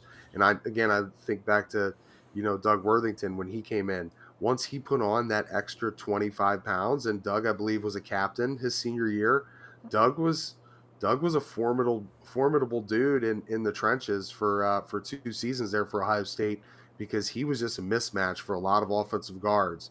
When he thickened out, he had defensive end speed, and he had the arms that could really just extend you, give you fits. I mean, this guy could become a 3 technique, be a nightmare for people. And Joe Drain popped in, who's the man. And I totally agree. This is great, Joe. Jedrick Wills, the left tackle for the Browns, is one of the laziest players I've ever seen in NFL history.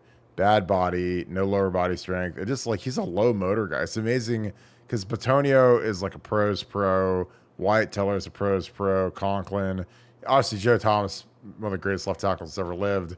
And then Jed is like a talented guy, but he's just so damn lazy.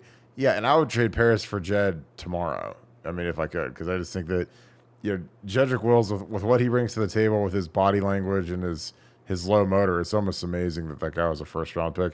It's amazing they took him over Tristan Wirfs, because when Tristan Wirfs was sitting there, that guy hang clean like 500 pounds at Iowa, broke the Iowa all-time record for hang clean, strong as an ox, you know, really proficient heavyweight wrestler in Iowa, coached by Kirk Ferentz. I was like, give me that guy, you know. And I get Jed Wills played at Bama, but you know, Tristan Wirfs, I mean, he made the Pro Bowl. I think it was a rookie or second year, won a Super Bowl with Brady.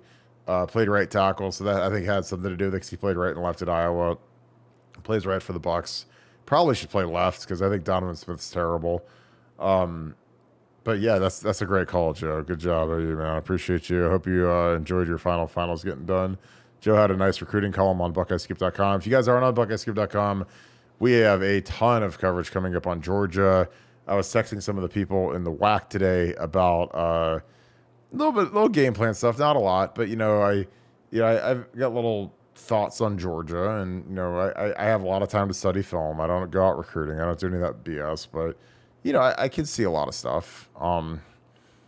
Shout out from Alaska. What's up, my man? St. Ed's grad. Oh, congrats on the state championship. Oh, he went to school with Alex and Troy. Well, Troy was at Ed's for about 5 minutes. I think he knocked a dude out on I think it was on the opposing team, or it was a St. Ed's guy in the basketball. He got kicked out and had to go to the Ville. But you can't do that at those Catholic schools. No. The pass rush get home against Georgia, that is a huge question. There's been a lot of talk about their tackles being dinged up, potentially not playing. I think that's all bullshit. That's all smoke. There's no way that they're not going to be playing against us. But our pass rush has been disappointing this year. I mean, I'm not going to lie. Like, JT Tuimoloau had the huge game against Penn State where he played against a right tackle that was terrible, and the quarterback threw him a couple picks. The one, obviously, he dropped into the zone, caught it easy. The second one, he made a fantastic play where he batted it in the air and snagged it. But I think the pass rush is going to be the story of the game. If we can get home and affect Stetson Bennett, and Stetson's a mobile guy. Like, I mean, he's a lot harder to go against than CJ. He's not a statue. He moves around back there. Yeah, I mean, it's going to be the story of the game is how do we match up? Do we play some of these young guys? Do we play Tyleek? Is Mike Hall truly healthy to play as that undersized Ed Oliver type nose? He's a guy that, I mean, our two leading sack guys on the year were Jack Sawyer and Mike Hall with 4.5 sacks, and they both played like 15 and 17 plays against Michigan. So, I mean, they don't play a lot, but they're proficient when they're in there, and they get, they're productive. But, they got to get the snaps. They got to get 35, 40 snaps instead of 15, and some of these other guys need to play a little bit less. But that's on LJ. He's been doing it for a long time. Your thoughts, Right. TJ? I mean, the flip side of the coin too is I'm looking at our offensive line and the opportunity that's ahead against going against a first team All American and Jalen Carter. Oh yeah. When you come off of having a performance lackluster, especially in the second half against Michigan that you did, the best thing that you could possibly have happen, and I hope that this is the mindset in the offensive line room right now, is that we have a chance to go out there, and if we can dominate and impose our will against a first-team All-American at defensive tackle, that rights a lot of wrongs. I talked about that earlier this week on the podcast with Ryan McClincy, and some guys could go into this thing saying, "Ooh, I'm a little worried about how we match up, how Matt Jones might match up, or how Donovan Jackson, whoever.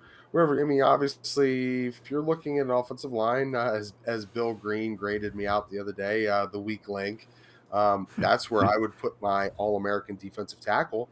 I would try and expose your weak link. So line them up over the right guard, see what type of mismatch you can get, and see if you can take advantage and ding some holes in the offensive line for Ohio State. But this, to me, I mean, I would have had this thing circled every day, looking at it, saying, this is my opportunity to show the entire world, that's all the eyes of college football in the world are going to be on me that night, going against this defensive tackle who's a first-team All-American.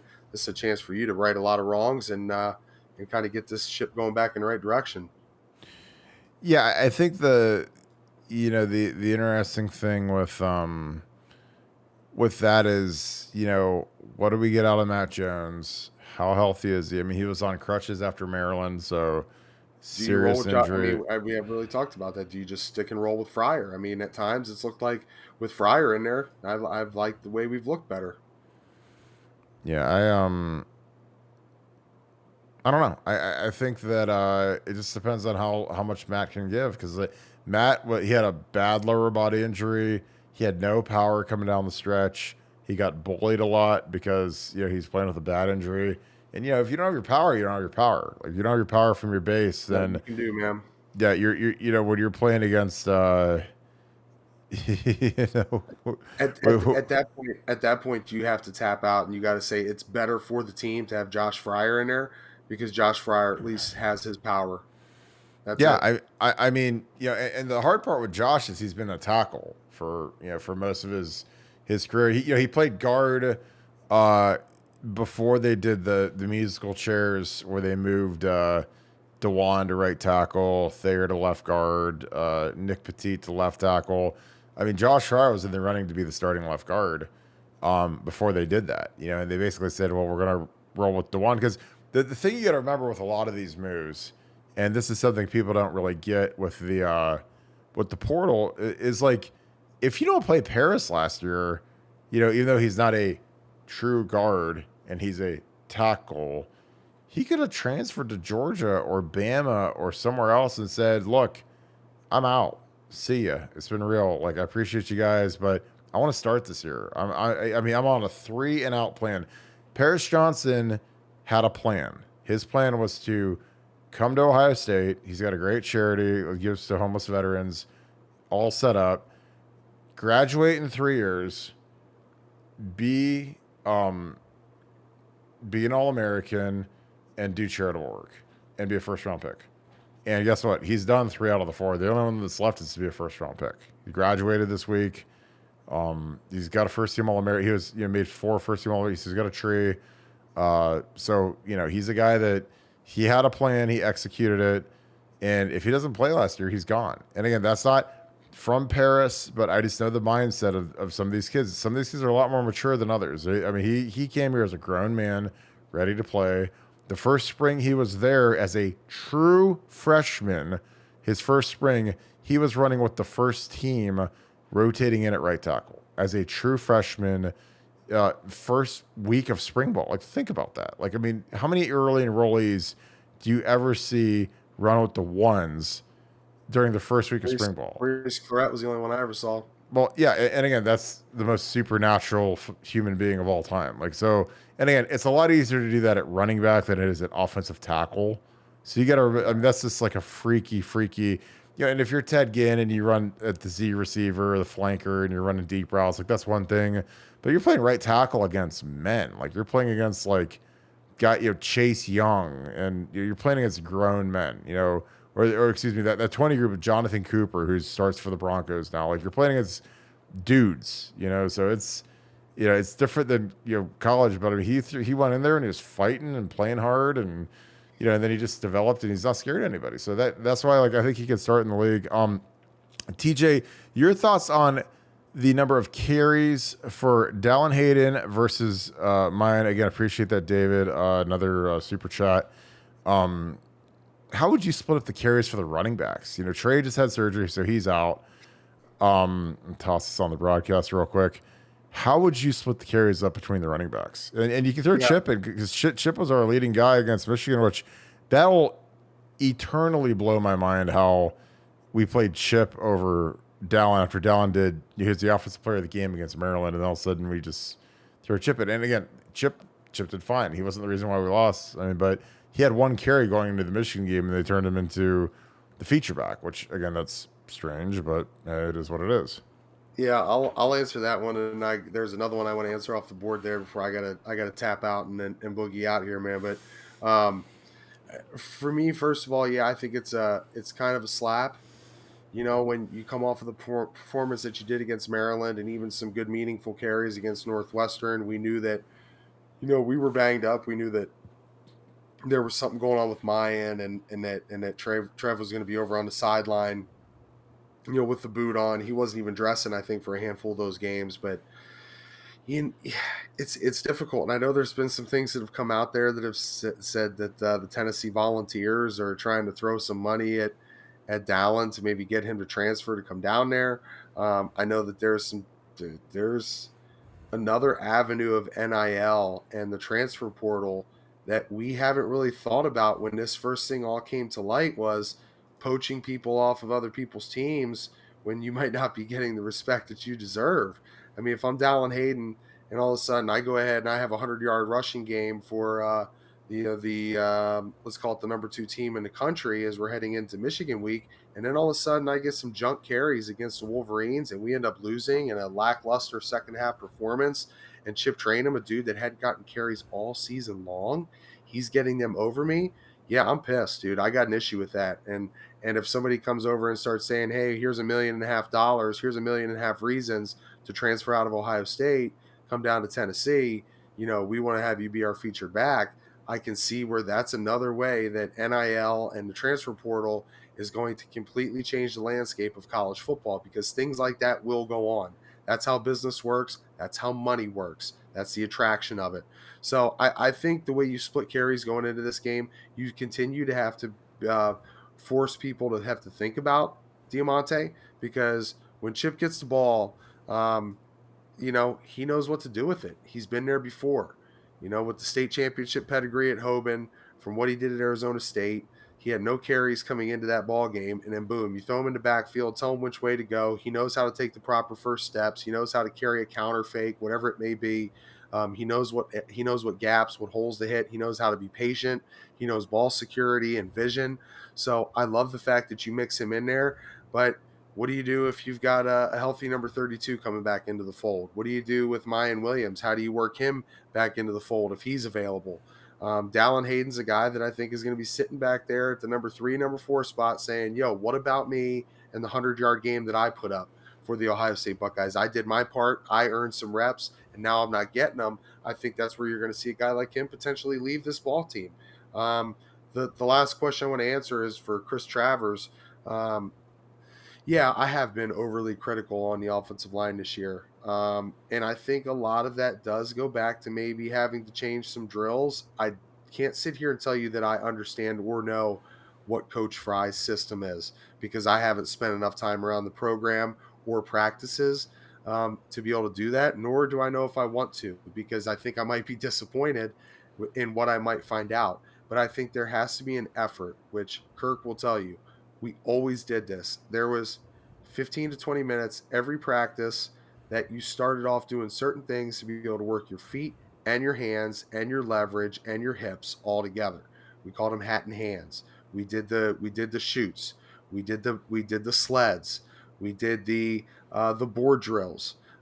There's old things that will never change that you have to do to be able to have those proper things unfold when the ball is snapped, for you to keep a base, for you to be able to work a double team, a combination block the right way. And Kirk and I did that probably as good as anybody in the country when we were doing it at a high level. And there's a huge technique when it comes to combo blocks and how you work to the second level. I think that there's small footwork stuff that they could try and brush up, whether that's 5-10 minutes of individual drills in the beginning of practice to get that stuff dialed in, because when they come off the ball at times, it's looked sloppy from the Notre Dame game all the way to the Michigan game. There has been sloppy hands and there's been sloppy footwork. And those are just small things that you work in the beginning of practice. I don't know if there's an emphasis on that. I would hope there is, but you need to get back to more of that because, you've got a pretty nasty second half of football in your system that you need to try and work out the moment you take the field against the Georgia Bulldogs, who just so happen to be the number 1 team in the country and happen to be the team standing in the way of you and, just call it destiny, a national championship. So you've had 4 to 5 weeks now to iron this thing out. I hope I see a different brand of football when the first snap on offense comes out. Yeah, I mean, for me, I think our biggest issue is our hands. I don't think our hands are good. Like, I think when it comes to really moving guys, people don't understand how important it is, your hand placement, and when it comes to defeating blocks, how important it is to get a guy's hands off you. Because again, if a defensive tackle gets his hands on you, you're not going to be able to move him. I think we play too high. And again, I've got a clip of this. I got one clip of a red zone shot from the game. So this is the game, obviously. We got Paris in here. And again, I hate when he's in a 3-point stance, when he's covered by a tight end, or when he's in a 2-point. He should be down in a 3-point, more powerful. But you look at the hands of the Michigan guys. Hand in the chest, hand in the chest, hand. Our guys have no hands, and we get no push. So, we have a double team here, double team here, double team here, double team here. And it just doesn't work, and this is we call this cab. Cade's got a really tough block. He's got to block the end manned up. But you see the hands right there. The left side of the offensive line should be embarrassed here by the push that they get. I mean, I get it. You're a first-team All-American. You're going to play in the NFL. But this little karaoke step that comes out of that 2-point stance, you mentioned it. Yeah. There's no power. There's no way to drive this defensive tackle off the ball. He's lower than you. He holds you up at the point of attack, right at the line of scrimmage. I mean, that's just stuff that I look at, man, and I'm like, yeah, dude, I get it. You got a tree in Buckeye Grove, but for a left tackle right there who's supposed to be starting in the league, going to be a first-round draft pick, I know that you're high on him. That's junk right there to me. Yeah, I don't know. Like, and again, it's a game of inches. But when you don't get the hands of the guys, and they get their hands on you, and they stand you up on a double team, and you're high, you know, and DeJuan's not physical. And again, I'm not going to run this whole thing because, yeah, I'm not trying to get dinged for a copyright. But I mean, I've watched this film and I'm just like, you know, our hand placement's not good, and I think that's something that people, you know, people used to laugh at Jim Bowman because we didn't hit sleds. And I was like, well, we'd hit him on Thursday, but like a sled doesn't hit back, and a sled doesn't have arms and hands. So it's like, you know, we didn't hit sleds because we hit each other. It's way harder to block a human than a sled. Like my 5-year-old kid can go block a sled. You know, my 5-year-old kid can't block a real defensive tackle that's moving and, you know, and is coming off the ball. You know, when we would do a live fit and it would be me versus TJ or me versus whoever, I mean, that's a real block. And it's got to be low man win. It's ultra physical. You're going to get a concussion because it's going to be helmet on helmet, crown on helmet on crown on helmet, low man win, refit your hands, and drive. Like sleds don't emulate that.